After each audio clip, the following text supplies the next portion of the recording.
প্রিয় দর্শক, আশা করি সবাই ভালো আছেন। পেট পয়েন্ট অ্যান্ড বেড ডায়াগনস্টিকের পক্ষ থেকে সবাইকে স্বাগতম। আজকে আমরা একটি খুবই গুরুত্বপূর্ণ বিষয় নিয়ে আলোচনা করব, সেটি হচ্ছে বিড়ালের খাদ্য ব্যবস্থাপনা।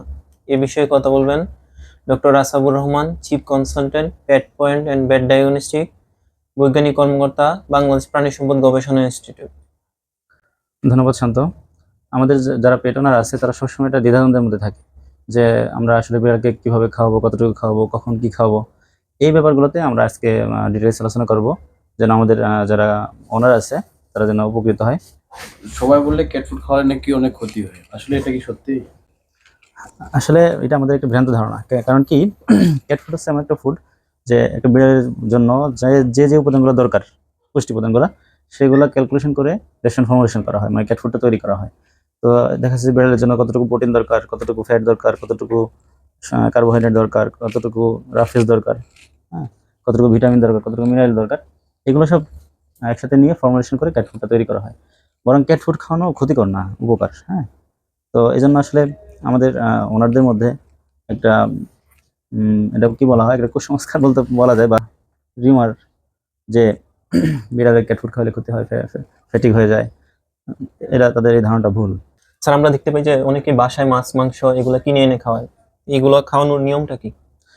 আমাদের সব জায়গায় ক্যাট ফুড অ্যাভেলেবেল না। বাসায় যে খাবারগুলো আছে এগুলো খেয়েই আমাদের ক্যাটগুলো বেঁচে থাকে বা তারা সার্ভাইভ করে। এগুলো আসলে কিভাবে খাওয়াতে হয়, তো এরা প্রথমত হচ্ছে যে ওদেরকে লবণ ছাড়া, লবণ বেশি হলে ওদের জন্য একটু কষ্ট হয়, লবণ ছাড়া হাফ সিদ্ধ খাওয়াতে হবে। তো এখানে একটা জিনিস বলে রাখি, যে শুধু মাছ, শুধু মাংস, এটা যদি আপনি খাওয়ান তাহলে কিন্তু উপকার ততটা পাওয়া যাবে না।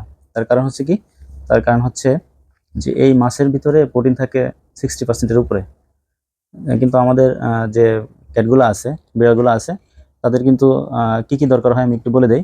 প্রোটিন দরকার হয়, যেগুলো অ্যাডাল্ট আছে সেগুলো 28%, ফ্যাট দরকার হয় আপনার 14%, 14%, রাফেজ দরকার হয় 3 থেকে 5%। এরপরে বাচ্চা যেগুলো আছে সেগুলোর ক্ষেত্রে প্রোটিনটা একটু বেশি লাগে, 30% থেকে 35% লাগে, বাকিগুলো সেম। কিন্তু আমাদের যে মাছ আছে, মাংস আছে, মাছে কিন্তু 60% আপ, মাংস অনেক আরও বেশি, মাছ থেকেও বেশি প্রোটিন। তাহলে কি হচ্ছে যে আমাদের ক্যাটটা শুধু প্রোটিন বেশি পাচ্ছে, কিন্তু আপনার অন্যান্য যে উপাদানগুলো আছে সেগুলোর পরিমাণ কমে যাচ্ছে। এই জন্য আপনি যখন একটা অনুষ্ঠানে প্রচুর পরিমাণে মাংস খাওয়া দাওয়া করবেন, প্রোটিন খাওয়া দাওয়া করবেন, দেখবেন আপনার পেটের মধ্যে কুটকুট কুটকুট করে কামড়াবে, মানে অস্বস্তি লাগবে, আপনার ভালো লাগবে না। তো বিড়ালের ক্ষেত্রে ওরকম, যদি শুধু বেশি পরিমাণে ওগুলো খাওয়ানো হয় তো ওদের অ্যাসিডিটি হয়, অনেক সময় ক্ষুধা মন্দা দেখা দেয়, খায় না, শুয়ে থাকে, এই ধরনের সমস্যা দেখা দিতে পারে। তো এখন এই মাছ আর মাংস কীভাবে খাওয়াবেন?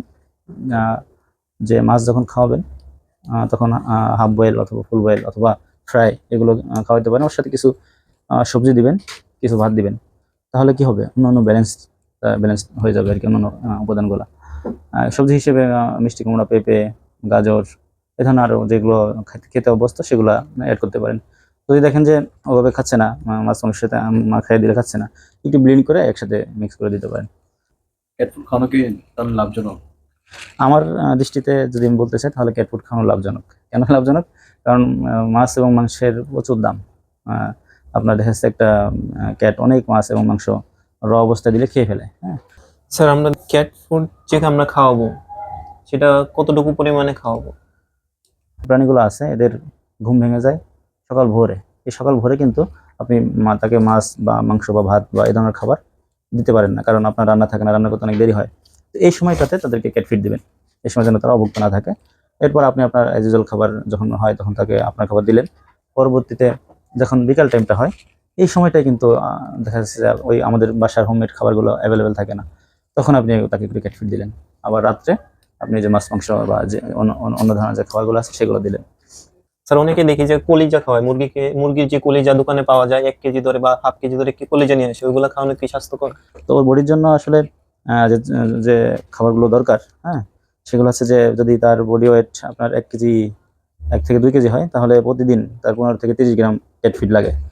এরপরে 2 থেকে 3 কেজি হলে 30 থেকে আপনার 45 গ্রামের মতো লাগে। 3 থেকে 4 মাস হলে 45 থেকে 60 গ্রামের মতো ক্যাট ফিড লাগে। এরপরে আপনার 4 থেকে 5 কেজি হলে 60 থেকে 80 গ্রামের মতো লাগে। এখন এই আপনাদের তো বাসায় অনেকের মাপার অবস্থা নাই, তাহলে যদি আপনি মাস হিসেব করতে চান তাহলে 1 থেকে 2 মাসের জন্য 30 থেকে 50 গ্রাম। এরপরে 2 থেকে 4 মাসের জন্য 48 থেকে 80 গ্রাম। 4 থেকে 8 মাসের জন্য আপনার 90 থেকে 100 গ্রাম। 8 থেকে 12 মাসের জন্য আপনার হচ্ছে 80 থেকে 100 গ্রাম। এই ক্যাট ফুডগুলো সারাদিনের। এখন আপনি এই ক্যাট ফুডগুলো কখন খাওয়াবেন? মুরগির কলিজা খাওয়ানো অবশ্যই পুষ্টিকর, কিন্তু আমাদের বাজারে যে মুরগির কলিজাগুলো পাওয়া যায় এগুলো নিয়ে আমার একটু আছে, অবজেকশন আছে। সেটা হচ্ছে যে আমাদের বাজারে যে মুরগির কলিজাগুলো দেওয়া হয়, এগুলো মুরগিগুলোকে অ্যান্টিবায়োটিক খাওয়ানো হয়। খাওয়ানোর পরে বাজারজাত করা হয়। অনেক সময় কি হয় যে বুস্টার যে দোকানটা আছে, মানে পোলট্রি যেখানে মুরগি বিক্রি হয়, আমরা যেখান থেকে কিনি, উনিও অ্যান্টিবায়োটিক দেয় দোকানে এনে। তো অ্যান্টিবায়োটিকের রেসিডিউটা কোথায় যায়? লিভারে চলে যায়, মানে কলিজায় চলে যায়। উইথড্র পিরিয়ড মেনটেন না করার কারণে কিন্তু এই আপনার অ্যান্টিবায়োটিকের রেসিডিউগুলো সেগুলো লিভারে থেকে যায়। যে কারণে আপনি যদি কন্টিনিউ কলিজাটা শুধু খাওয়ান, তাহলে কিন্তু আপনার বিড়াল আস্তে আস্তে কার্সিনোজেনিক ক্যান্সারাস যে গ্রোথগুলো এগুলো হতে পারে বা বিভিন্ন ধরনের সমস্যা হতে পারে। যদি আপনাদের অথেন্টিক সোর্স থাকে যে মুরগিগুলো অ্যান্টিবায়োটিক ইউজ হচ্ছে না, উইথড্র পিরিয়ড মেনটেন হচ্ছে, তাহলে খাবেন, নাহলে অ্যাভয়েড করা ভালো। স্যার আমরা তো বাজারে অনেক ধরনের ক্যাট ফুড পাই, তাহলে কোন ক্যাট ফুডটা আমাদের জন্য ভালো? বাজারে যে ক্যাট ফুডগুলো আছে আসলে আমাদের দেশে ভাবে তৈরি হয় না, এগুলো সব বাইরে থেকে আসে। তো তার ভিতর সবগুলোই মোটামুটি ভালো। তবে এখানে আমি একটা জিনিস একটু অনুৎসাহিত করবো, সেটা হচ্ছে যে কিছু খোলা ক্যাট ফুড পাওয়া যায়। এটা হচ্ছে কি সমস্যা হয়, মনে করেন যারা বড় বড় ইম্পোর্টার আছে তাদের যে স্টোর রুম আছে অনেক সময় পরিষ্কার থাকে না। তো স্টোর রুমে ইঁদুর কেটে দেয়, ইঁদুর থাকে, ইঁদুরে ক্যাট ফুড খায়, ইঁদুর কেটে দেয়, যেগুলো ইঁদুর বেশি করে কেটে দেয় ইঁদুরের। এরপরে আপনার অনেক সময় আনতে গিয়ে ফেটে যায়, ভিজে যায়। এই ধরনের যে সমস্যাগুলো হয় এগুলোকে কি করা হয়, মিক্স করা হয়। মিক্স করে অল্প দামে বিক্রি করা হয়। এগুলোর ক্ষেত্রে কিন্তু আপনার জীবাণু আসতে পারে, বিভিন্ন ধরনের ফাঙ্গাস আসতে পারে। অনেক সময় স্টোর হাউসটা নিচে থাকার কারণে, বন্যার কারণে পানিতে ভিজে যায়। একটু বেশি বৃষ্টি হলে, শহরে তো একটু বেশি বৃষ্টি হলে অনেক পানি উঠে যায়। তো এগুলো এগুলো ম্যাক্সিমাম ক্ষেত্রে বাজারে ছড়ায় পড়ে। তো যদি অথেন্টিক হয় আপনার ক্লিনিকটা বা আপনার পেট শপটা, যে তারা বড় বস্তা থেকে খুলে ছোট বস্তা করে করে বিক্রি করতেছে, সেক্ষেত্রে আপনি এটা নিতে পারেন। কিন্তু মিক্স নামে যে ক্যাট ফুডটা পাওয়া যায়, এক্ষেত্রে আমার একটু এই একটা অবজারভেশন আছে যে তারা এরকম করতে পারে। ধন্যবাদ সবাইকে, সবাই আমাদের সাথে থাকবেন। ধন্যবাদ।